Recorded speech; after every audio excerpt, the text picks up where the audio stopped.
نبی کریم صلی اللہ علیہ وسلم نے فرمایا کہ تم سے پہلے کی قوموں کو اللہ رب العالمین نے دو چیزوں کے سبب ہلاک کر دیا، ختم کر دیا، برباد کر دیا۔ کثرت مسائلہم واختلافہم علی انبیائہم، ایک بیجا سوالات کرنا۔ اب بیجا سوالات میں دونوں چیزیں داخل ہیں کہ بلا وجہ لوگوں کے سامنے ہاتھ پھیلانا اور مانگنا، بھائی مجھے اتنے پیسے دے دیجئے، مجھے یہ دے دیجئے، وہ دے دیجئے، یہ جائز نہیں ہے۔ اگر ایک انسان کے پاس دن بھر کے کھانے کا سامان ہے، بھیک مانگنا اس کے لیے جائز نہیں۔ مخلوق کے سامنے ہاتھ پھیلا رہے۔ اللہ کے نبی نے فرمایا کہ جو اس حال میں صبح کرے کہ وہ صحت مند ہو اور ایک دن کا کھانا اس کے پاس موجود ہو، گویا کہ اسے پوری دنیا مل چکی ہے، کافی ہے زندگی گزارنے۔ اگلے دن کی روزی اللہ پھر دے گا۔ بھائی اللہ رازق ہے، اللہ رزاق ہے، اللہ وہاب ہے۔ وہ تو اندھیری رات میں ایک کالی چوٹی تک کو رزق پہنچا رہا ہے، جسے ہم دیکھ نہیں سکتے، جان نہیں سکتے۔ ہم جیتے جاتے ایسی مخلوق جو اشرف المخلوقات ہے، اللہ تھوڑے ہی رزق کے بغیر چھوڑ دے گا۔ جس کے مقدر میں جتنا رزق ہے وہ اسے مل کر رہنا ہے، یہ نبی کے حدیث سے ثابت صلی اللہ علیہ وسلم۔ تو ہم کیا کر رہے ہیں؟ بیجا رسموں میں مبتلا ہے۔ نبی صلی اللہ علیہ وسلم نے فرمایا کہ پچھلی قوموں کو اللہ نے بیجا سوالات، ایک تو یہ ہو گیا لوگوں کے سامنے ہاتھ پھیلانا، دوسرا فضول سوالات کرنا۔ حضرت موسیٰ علیہ السلام کی جو لاٹھی تھی وہ کون سی لکڑی سے بنی ہوئی تھی؟ کشمیر کی لکڑی تھی، اخروٹ کی لکڑی تھی، یا کس کی تھی؟ حضرت آدم نے جو پھل کھایا تھا وہ سیب تھا یا کیا تھا؟ اور اس طرح کے ملتے جلتے سوالات جس کا عملی زندگی سے کوئی تعلق نہیں، قرآن نے اس کو انٹرٹین ہی نہیں کیا ہے۔ کیوں؟ کیونکہ وہ مقصد نہیں ہے۔ واقعے سے نصیحت حاصل کروانا مقصد ہے، وہ پورا ہو رہا ہے۔ بیجا سوالات کرنا، اسی لیے اللہ رب العالمین نے بیان فرمایا لا تسألوا عن اشیاء ان تبد لکم تسؤکم۔ بیجا سوالات نہ کیا کرو، ایسے سوالات نہ کیا کرو کہ جب اس کا جواب دے دیا جائے تو تمہیں برا لگ جائے۔ ایسے سوالات نہ کرو۔ تو ایک چیز تو یہ، دوسری کون سی چیز ہے جو پچھلی قوموں کو ہلاک و برباد کر دی؟ اس چیز نے، وہ ہے واختلافہم علی انبیائہم، انبیاء کی مخالفت کرنا، انبیاء کی مخالفت کرنا۔ بنو اسرائیل کو ہلاک و برباد کیا چونکہ انہوں نے حضرت موسیٰ کی مخالفت کی۔ حضرت موسیٰ کہہ رہے ہیں کہ بھائی بیت المقدس میں داخل ہو سجدہ کر کے، نہیں مان رہے، الٹے داخل ہو رہے۔ بس مزاج میں ہٹھ دھرمی، مزاج میں انبیاء کی مخالفت، اس چیز نے پچھلی قوموں کو ہلاک کیا ہے۔ اب آپ اندازہ لگائیں میرے بھائیوں، اگر ہم بھی اسی رویے پر اور اسی نہج پر قائم رہے تو کتنا بڑا اندیشہ ہے کہ اللہ رب العالمین کا عذاب آ پڑے۔ اور اللہ نے فرما دیا کہ لیس بیامانیکم ولا امانی اہل الکتاب، نہ اے مسلمانوں، نہ تمہاری تمناؤں سے کچھ ہوگا، نہ اہل کتاب کی تمناؤں سے کچھ ہوگا۔ جو غلط کر کے آئے گا اس کو بدلہ ملنا ہے، بدلہ ملنا ہے۔ آج ہمارا کانسیپٹ دین کا یہ ہو گیا ہے کہ جمعے کی نماز پڑھ لینا، رمضان کے روزے رکھ لینا اور افطار پارٹیاں کر لینا، بہت دیندار ہیں تو بھائی قربانی بھی کر لینا، قربانیاں بھی نہیں کرتے صحیح سے، زکوٰۃ اور ایکسٹرا لیول میں آگے بڑھ جائیں، تھوڑا اور دیندار ہے تو زکوٰۃ بھی دے دے گا، اور دیندار ہے تو حج و عمرہ بھی کر لے گا۔ اب سمجھ رہا ہے کہ اب میں کامل دین پہ عمل کر رہا ہوں۔ باقی زندگی میں جو گناہوں میں مبتلا ہے، ان گناہوں کو وہ جاری رکھ رہا ہے، غیروں کے رسموں کو اختیار کر رہا ہے، اپنے افکار کو نبوی افکار سے ہٹا دے رہا ہے اور باطل افکار کو اختیار کر لے رہا ہے، دنیا کو اور مٹیریلسٹک لائف کو، مادی زندگی کو اللہ کے دین پر ترجیح دے رہا ہے، اس کو پرائیورٹی دے رہا ہے۔ یہ کیا ہے؟ یہ در حقیقت وہ انسان شیطان کے اس ٹریپ میں پھنس چکا ہے جس کا ذکر اس نے اللہ کے سامنے کیا تھا، لَأُغْوِيَنَّهُمْ أَجْمَعِينَ، ہم ضرور بھی ضرور اسے گمراہ کر کے رہیں گے۔ لہذا میرے بھائیوں، آپ حضرات اور ہم سب، اپنے آپ کو میں شامل کر کے کہہ رہا ہوں کہ ہمیں اس زمانے میں بڑا چوکنا ہونے کی ضرورت ہے۔ بہت ہوشیار ہو جائیے، ہم کن کو سن رہے ہیں، کن سے دین حاصل کر رہے ہیں اور کن آئیڈیالوجیز کو اختیار کر رہے ہیں، دین کے میدان میں بھی، اور بالخصوص یہ جو لبرل مائنڈ سیٹ ہمارے نوجوانوں کے اندر داخل کیا جا رہا ہے، یہ در حقیقت نفس پرستی کا نام ہے۔ یہ موجودہ زمانے کی لبرٹی کیا کہتی ہے بھائی آپ کی جو خواہش ہے، می اینڈ مائی ڈیزائرز، میں اور میری خواہشات، اس میں رکاوٹ نہیں ہونا چاہیے۔ در حقیقت اسی کو تو نفس پرستی کہا جاتا ہے۔ قرآن کریم میں اللہ رب العالمین نے فرمایا افرأیت من اتخذ الہہ ہواہ، کیا آپ نے ایسے شخص کو دیکھا جس نے اپنی خواہشات کو ہی اپنا خدا بنایا ہوا ہے، اپنے نفس کو ہی اپنا خدا بنایا ہوا ہے؟ کیسے؟ ہر خواہش کو پورا کرنا ہے، چاہے اللہ کے حکموں کے خلاف کیوں نہ ہو، پورا کرنا۔ یہ نفس پرستی ہے، اور نفس پرستی میں انسان جب مبتلا ہوتا ہے در حقیقت وہ ایک قسم کے شرک میں مبتلا ہے، ایک قسم کے شرک میں مبتلا ہے، جہاں اللہ پر وہ اپنے نفس کو فوقیت اور ترجیح دے رہا ہے، اللہ کو چھوڑ کر اپنے نفس کی اطاعت و فرما برداری کر رہا ہے۔ اور نبی کی تعلیمات کیا ہے کہ اس وقت تک مومن نہیں ہو سکتے جب تک نفس کی خواہشات کس کے تابع نہ ہو جائے؟ اللہ کی شریعت کے تابع نہ ہو جائے، اس شریعت کے تابع نہ ہو جائے جو میں لے کر آیا ہوں۔ لہذا آپ نبی کریم صلی اللہ علیہ وسلم کی پوری زندگی کو جب آپ پڑھیں گے تو آپ کو اندازہ ہوگا، اور آپ پوری زندگی کا جو نچوڑ اور خلاصہ حاصل کریں گے وہ یہی ہے کہ نفس کو اللہ کی خاطر کچل دینا، اپنے نفس کو اللہ کی خاطر روند دینا، یہ ہے کام۔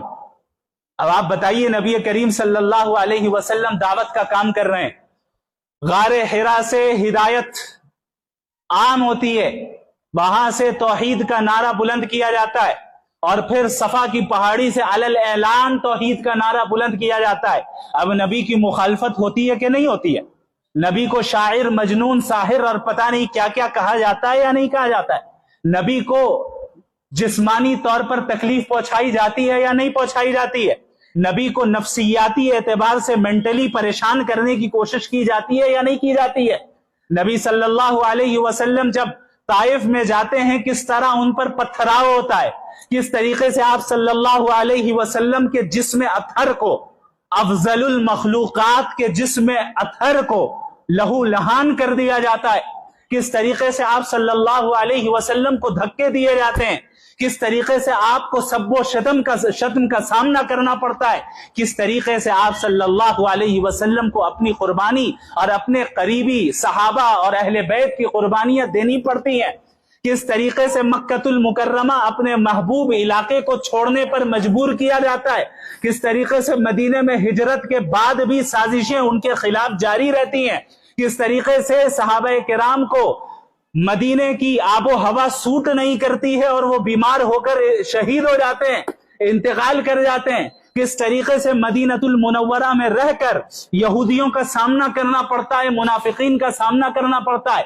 کس طریقے سے بدر کے میدان میں اپنے سے زیادہ طاقت والوں کے ساتھ مقابلہ کرنا پڑتا ہے، کس طریقے سے احد میں 70 سے زائد صحابہ کو شہید کروانا پڑتا ہے، کس طریقے سے غزوہ خندق میں رسول اللہ صلی اللہ علیہ وسلم کو باوجود اس کے کہ فقر و فاقے میں مبتلا ہے، باوجود اس کے کہ سردی کی شدت ہے، باوجود اس کے کہ جنگ اپنی شدت پہ ہے، آپ صلی اللہ علیہ وسلم کو استقامت کے ساتھ قائم رہنا پڑتا ہے، یہاں تک کہ آپ کو اپنے پیٹ پر 2 پتھر باندھنے پڑتے ہیں۔ کس طریقے سے نبی کریم صلی اللہ علیہ وسلم کو ایک معمولی سی چٹائی پر سونا پڑتا ہے، جس چٹائی کے نشانات آپ کے پیٹھ پر پڑ جاتے ہیں، کس طریقے سے صحابہ کرام اس حال کو اور اس سادگی کو دیکھ کر رو پڑتے ہیں، کس طریقے سے نبی کریم صلی اللہ علیہ وسلم لوگوں سے ملاقاتیں کرتے ہیں، چل چل کر پھر کر لوگوں کو توحید کی دعوت دیتے ہیں، اللہ سے جوڑتے ہیں، اور کتنی قربانیوں کا سامنا کرتے ہیں، کس طریقے سے راتوں کے قیام کو ان کے لیے ضروری قرار دیا جاتا ہے، کس طریقے سے دن میں لوگوں کے پاس جا کر اللہ کے پیغام کو پہنچانے کو ضروری قرار دیا جاتا ہے، کس طریقے سے نبی کریم صلی اللہ علیہ وسلم کی وفات ہوتی ہے۔ اب آپ ان تمام واقعات کو سامنے رکھیں اور بتائیں کہ کوئی بھی انسان ان تکلیفوں کو اپنے پسند سے اختیار کرے گا؟ نبی کریم صلی اللہ علیہ وسلم نے ان تمام تر تکلیفوں کو برداشت کیا، اپنے نفس کے خلاف جا کر یہ پیغام دیا کہ انسان اپنے نفس کے خلاف جا کر دین پر قائم رہے، استقامت کے ساتھ جمع رہے، ڈٹا رہے، لوگوں سے، دنیا کے اسٹینڈرڈ سے، سوسائٹی کے اسٹینڈرڈ سے مروب اور متاثر نہ ہو، بلکہ اللہ کے دین کو مضبوطی سے تھام لے۔ اللہ کے نبی صلی اللہ علیہ وسلم نے فرمایا تھا کہ میرے بعد ایسا زمانہ آئے گا جو پرفتن زمانہ ہوگا، ایسا زمانہ ہوگا جہاں بہت اختلافات ہوں گے، آپسی لڑائیاں ہوں گی، ایک دوسرے سے بغض عداوتیں ہوں گی۔ نبی نے فرمایا کہ جب تم ایسے زمانے میں پہنچ جاؤ جہاں کہ فتنے کا قطع اللیل المظلم، رات کی تاریکیوں کی طرح فتنے آسمان سے برس رہے ہوں گے، اندھیرا چھا جائے تو کتنی تیزی کے ساتھ ہر جگہ چھا جاتا ہے، اس طریقے سے فتنے چاروں طرف گھر گھر میں چھا جائیں گے۔ ایسے موقع پہ تم پہ لازم ہے کہ کیا کرو؟ علیکم بسنتی وسنت الخلفاء الراشدین المہدیین عضوا علیہا بالنواجذ، میری اور خلفاء راشدین بالخصوص اور بالعموم تمام صحابہ کرام کی سنتوں کو تھامے رکھو۔ عضوا علیہا بالنواجذ، مضبوطی سے تھامے رکھو۔ نواجذ کہتے ہیں یہ آپ کے سائیڈ کے دانت کو، داڑھ کو، جب آپ کسی چیز کو سائیڈ کے دانت سے دبائے تو مضبوطی سے دباتے ہیں، کوئی اگر آپ سے کھینچنا چاہے، چھیننا چاہے، نہیں کھینچ سکتا۔ اللہ کے نبی نے فرمایا میری اور خلفائے راشدین کی سنت کو اسی طرح مضبوطی سے تھام لینا، دنیا ادھر سے ادھر ہو جائے، دنیا کتنے ہی خوشنما نعرے لگائے اور تمہیں بددینی اور کفر کی طرف بلائے، اللہ سے بغاوت کرنے کی طرف بلائے، یاد رکھنا یہ شیطان کا وہ چیلنج جو اللہ کو اس نے کیا تھا، یہ اسی کی ایک شکل ہے، اسی کا ایک حربہ ہے، جہاں تمہیں آزادی کے نام پہ در حقیقت مخلوقات کی غلامی میں مبتلا کیا جا رہا ہے۔ اس دنیا میں کسی کو مطلق آزادی اور ایبسلیوٹ فریڈم حاصل نہیں ہے، کسی کو حاصل نہیں، اور آج جو ایبسلیوٹ فریڈم کی بات کی جاتی ہے وہ در حقیقت محض مذہب کے مسئلے میں بات کی جاتی ہے۔ آپ اسٹیٹ کے خلاف نہیں جا سکتے، اسٹیٹ کے بنائے ہوئے قوانین کے خلاف نہیں جا سکتے، آزادی کہاں ہے؟ مطلق آزادی کہاں ہے؟ یہ مطلق آزادی ہے، آپ کا یہ لمیٹڈ آزادی، یہ صحیح ہے۔ جب لمیٹڈ آزادی حاصل ہے تو ہم مخلوق کی لمیٹڈ آزادی حاصل کریں یا اللہ کی لمیٹڈ آزادی اختیار کریں؟ یاد رکھیے حقیقی آزادی اللہ کی غلامی میں، حقیقی آزادی اللہ کی غلامی میں۔ اور کتنا وقت ہے ہمارے پاس حضرت؟ اچھا 5 منٹ اور لیتے ہیں انشاءاللہ۔ حقیقی آزادی اللہ کی غلامی میں۔ دنیا بالخصوص ویسٹرن دنیا چاہتی ہے کہ آپ اللہ کی غلامی سے نکل کر ہماری غلامی میں آ جائیں، اللہ کی غلامی سے نکل کر مغربی تہذیب اور ویسٹرن دنیا کی غلامی میں آ جائیں، آپ نفسانی خواہشات کی پیروی کرنے والے بن جائیں، آپ مادہ پرستی مٹیریلزم میں مبتلا ہو جائیں، آپ مٹیریلسٹک لائف کو ہی زندگی کا مقصد سمجھ لیں، جبکہ زندگی کا مقصد کیا ہے؟ جنت کو حاصل کرنا۔ دیکھیں یہ 2 اور 2 4 کی طرح بالکل واضح۔ اللہ نے ہمیں اور آپ کو فری ول دے دیا ہے، اب ہمیں طے کرنا ہے کہ ہم کس کے راستے کو اختیار کریں، شیطانی راستے کو، ابلیسی راستے کو، یا رحمانی راستے کو، انبیائی راستے کو، ہمیں اور آپ کو طے کرنا ہے۔ اور یاد رکھیں یہ عارضی زندگی ہے، یہ وقتی زندگی ہے، موت پر کسی کا اختلاف نہیں ہے، کسی کا اختلاف نہیں۔ ایک ملحد، ایک ایتھسٹ بھی اس کا انکار نہیں کرتا کہ ایک دن مرنا ہے۔